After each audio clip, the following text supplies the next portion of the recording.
एक चर्चा का विषय बना हुआ है। राज शेखावत 8 तारीख को नागौर आने की बात कहते हैं, लेकिन शिव सिंह शेखावत है उनका एक जबरदस्त आरोप। नमस्कार, आपका स्वागत है। शिव सिंह शेखावत ने यह कहा कि राज शेखावत होते कौन हैं? क्या आज की लड़ाइयाँ सोशल मीडिया पर लड़ी जाती हैं? जब मन किया सोशल मीडिया पर ये आह्वान कर दिया कि हम इस तारीख को विशाल धरना देने जा रहे हैं। पीले चावल, आमंत्रण, निमंत्रण पत्र बांटने की पूरी कोशिश की जा रही है। लेकिन किससे पूछा? ये इतना बड़ा फैसला सोशल मीडिया पर ही लेते हो और इतना बड़ा फैसला सोशल मीडिया पर ही टाल देते हो कि कानूनी प्रॉब्लम्स के चलते हम 8 तारीख को यह धरना निरस्त कर रहे हैं। चलिए हम शिव सिंह शेखावत की उस भाषा का आज विश्लेषण करेंगे जिसे आप और हम समझना चाहते हैं। शिव सिंह शेखावत ने मुख्य मुख्य किन बातों की ओर ध्यान दिया? जो हमें पहली बात नजर आई, शिव सिंह शेखावत ने यह कहा कि शेखावत वो भी हैं और शेखावत वो भी हैं। लेकिन सोशल मीडिया पर इस प्रकार से जोश में आना कहीं ना कहीं समाज के लिए घातक हो सकता है। जो भी पदाधिकारी हैं, वो पदाधिकारियों से आपने पूछा कि हम इस प्रकार की कोई रैली करने जा रहे हैं, इस प्रकार का कोई हमारा औचित्य है? हम भी हनुमान बेनीवाल के उस बयान का भरपूर विरोध करते हैं। जो उन्होंने कहा वो इतिहास के साथ छेड़छाड़ थी, गलत था। ये शिव सिंह शेखावत के शब्द हैं जो वो समझाना चाह रहे हैं। हम उनकी ही बातों को ले रहे हैं यहाँ पे। एसटीएस क्या बोला उन्होंने, लेकिन वो क्या बोलना चाह रहे थे, वो क्या समझाना चाह रहे थे? हनुमान बेनीवाल ने जो बोला उसका विरोध हर एक राजपूत कर रहा है। हर एक राजपूत कौम का मार्शल कौम है, दोनों मार्शल कौम है, जाट और राजपूत दोनों को आपस में लड़ाने की कोशिश की जा रही है। ये शिव सिंह शेखावत ने कहा। लेकिन राज शेखावत पर जब वो बरसे तब उन्होंने सोशल मीडिया का मुख्य सहारा लिया।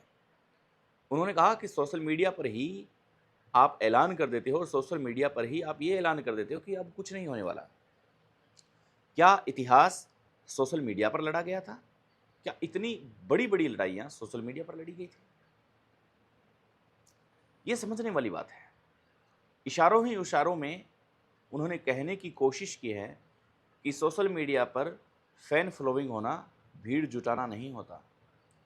सोशल मीडिया पर इतनी ज़बरदस्त आपकी फ़ैन फॉलोइंग है, लेकिन जब आप संकट में होंगे, जब आप धरातल पे उतरेंगे, तब आपके साथ 10 लोग नहीं खड़े होंगे।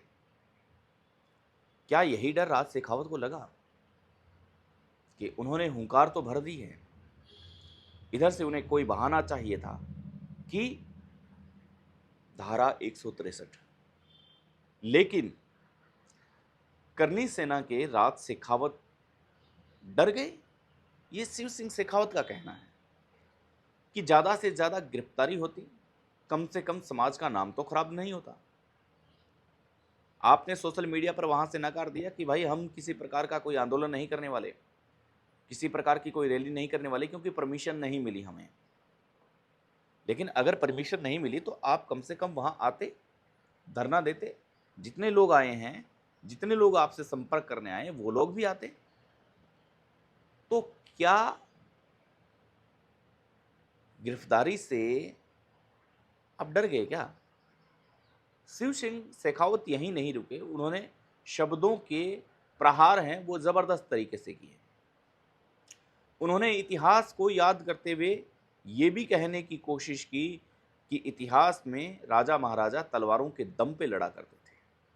सोशल मीडिया उस समय नहीं था, या तो आपको लड़ना नहीं था, और अगर आप लड़े तो फिर आपको पीछे नहीं हटना था। ज़्यादा से ज़्यादा क्या होता, गिरफ्तारी होती। फिर शिव सिंह शेखावत आगे बढ़े। शिव सिंह शेखावत ने राज शेखावत पर यूं कह सकते हैं कि आप दोनों शेखावत शेखावत में शायद कुछ अनबन, या फिर वो कहते हैं कि ये बात केवल राज शेखावत समझने वाले नहीं हैं, कि ये बात आप पर आती है कि आप नहीं आते, तो राज शेखावत को समस्या में डाल दिया जाएगा कि जनाब आप ही थे, हम क्या करें। इससे पूरी कौम पर एक प्रश्न खड़ा होता है। 8 तारीख को नागौर का हर एक बच्चा इंतज़ार कर रहा था। जिन जिन लोगों को पीले चावल निमंत्रण दिया है वो लोग तैयार थे, तो फिर 8 तारीख को ऐसी क्या गलफत थी कि वो नहीं आ पाए। अगर उन्हें इजाज़त नहीं मिली तो उन्हें ज़रूर आना चाहिए था, ये शिव सिंह शेखावत ने कहा है।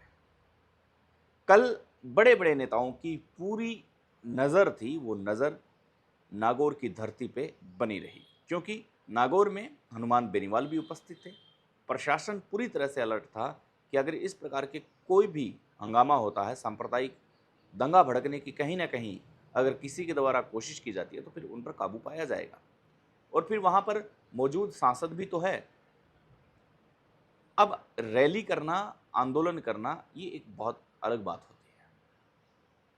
सरकार कई बार इजाज़त नहीं देती, क्योंकि सरकार के नुमाइंदों को भी पता चल जाता है कि भाई ठीक है, इनके पीछे इतनी बड़ी ताकत नहीं है, अगर हम नहीं देंगे तो कोई विरोध नहीं होगा।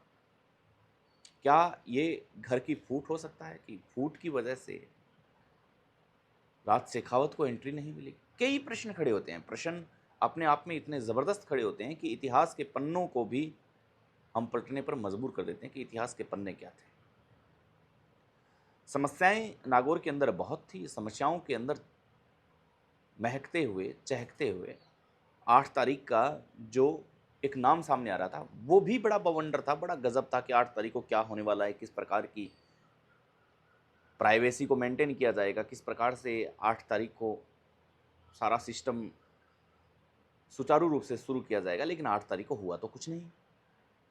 ऐसे में लोग, अलग अलग लोग हैं, वो अब राज शेखावत पर ही गुस्सा निकाल रहे हैं कि भाई आपने जो किया वो सही नहीं किया, आपने बहुत गलत किया। आप ऐसा काम करते ही क्यों हैं जिसकी वजह से पूरे समाज को मुंह की खानी पड़ती है। कई तरीके की बातें हुई, कई तरीके का दौर चला, लेकिन दौर के अंदर आरोप प्रत्यारोप का ये दौर, तो ये सिलसिला चलता ही रहा। लेकिन अब 8 तारीख को तो आप जा चुके हैं, 8 तारीख रद्द हो चुका है। लेकिन क्या आने वाले दिनों के अंदर ऐसी कोई परिस्थिति और देखने को मिल सकती है? चलिए हम अलग अलग नेताओं के भाषा को विश्लेषण करते हुए आप तक पहुंच जाएंगे। तब तक के लिए नमस्कार, जय हिंद।